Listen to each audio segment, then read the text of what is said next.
मस्तिष्क की नॉर्मल सूक्ष्म तरंगे उच्च कोटि की शक्तिशाली तरंगों में परिवर्तित होने लगते हैं, जो कि हाई बीटा वेव्स और गामा वेव्स के नाम से जाने जाते हैं।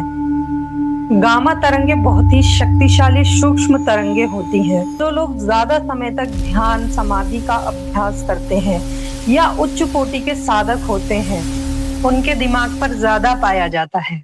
इस प्राणायाम से कंठ क्षेत्र में मौजूद सूक्ष्म अवरोधों को हटाने में बहुत बड़ी सहायता मिलती है।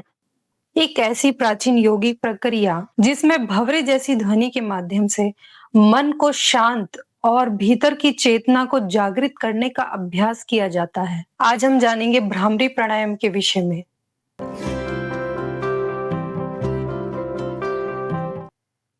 भ्रामरी शब्द संस्कृत के भ्रमर शब्द से आया है।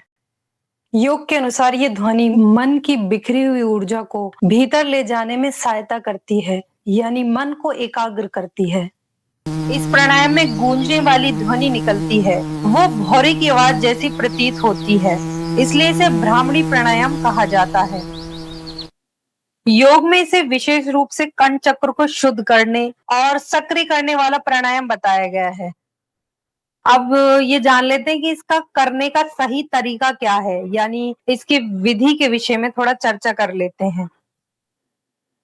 सबसे पहले किसी शांत स्थान पे बैठ जाएं। आप सुखासन, पद्मासन या सहजासन में बैठ सकते हैं।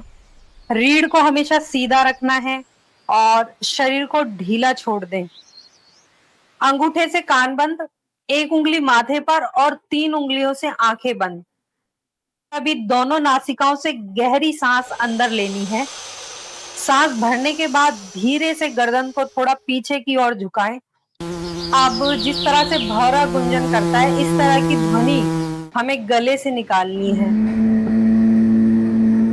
ध्वनि लंबी और मधुर कंपन वाली होनी चाहिए। कोशिश करें कि कंपन गले और सिर के अंदर महसूस हो। जब तक आराम से संभव हो ध्वनि निकालते रहें।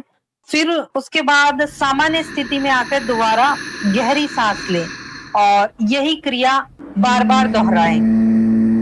इसको करते समय मुंह को बंद ही रखना चाहिए। अभ्यास के समय साउंड जितना डीप और लॉन्ग होगा, उतना ही अच्छा अभ्यास माना जाता है।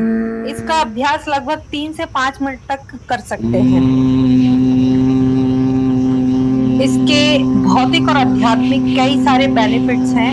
इसके बेनिफिट्स के विषय में थोड़ा जान लेते हैं। भ्रामरी प्राणायाम करने से मन जल्दी शांत हो जाता है। तनाव, क्रोध, बेचैनी कम होने लगती है। ध्यान में एकाग्रता बढ़ती है और अंदर से सुखद कंपन सा महसूस होता है।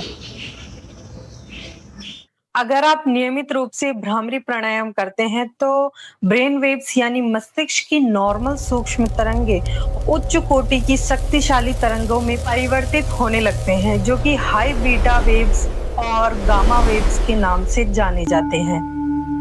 गामा तरंगे बहुत ही शक्तिशाली सूक्ष्म तरंगे होती हैं, जो कि साधु संत, जिन लोगों की दिमागी क्षमता ज्यादा होती है और जो लोग ज्यादा समय तक ध्यान समाधि का अभ्यास करते हैं या उच्च कोटि के साधक होते हैं, उनके दिमाग पर ज्यादा पाया जाता है। इस प्राणायाम से कंठ क्षेत्र में मौजूद सूक्ष्म अवरोधों को हटाने में बहुत बड़ी सहायता मिलती है। नियमित अभ्यास से गले के क्षेत्र में ऊर्जा का प्रवाह बेहतर तरीके से होने लगता है।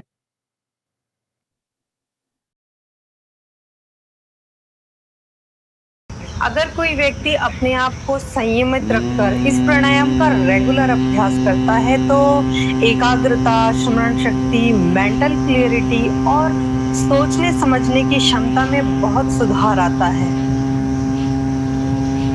अगर बच्चों को नियमित रूप से और सही विधि से इस प्राणायाम का अभ्यास कराया जाए तो बच्चों के अंदर चंचलता कम होने लगती है और पढ़ाई में एकाग्रता बढ़ने लगती है।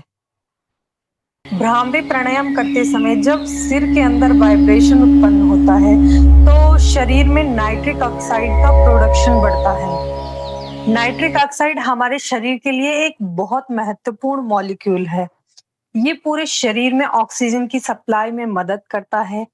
Heart health, blood pressure, brain health, blood circulation, immunity जैसे कई सारे फंक्शंस में नाइट्रिक ऑक्साइड की खास भूमिका होती है।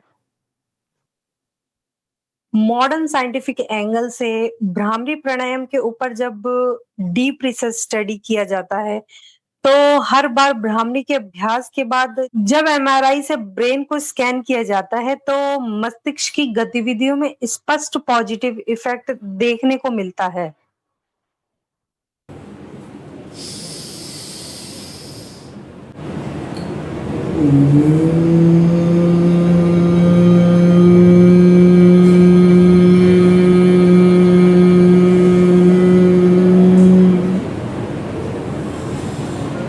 एक ज़रूरी बात जिसे प्रिकॉशन भी कहा जा सकता है, इस प्राणायाम को करते समय जोर ना लगाएँ और ध्वनि को बहुत ही सहज और आराम से निकालना है। अगर आपको चक्कर आए या असहज महसूस हो, तो अभ्यास को रोक दें। सुबह का समय इसके लिए बहुत ही अच्छा माना गया है। इसका अभ्यास आप 3 टाइम कर सकते हैं वैसे, सुबह, दोपहर, शाम।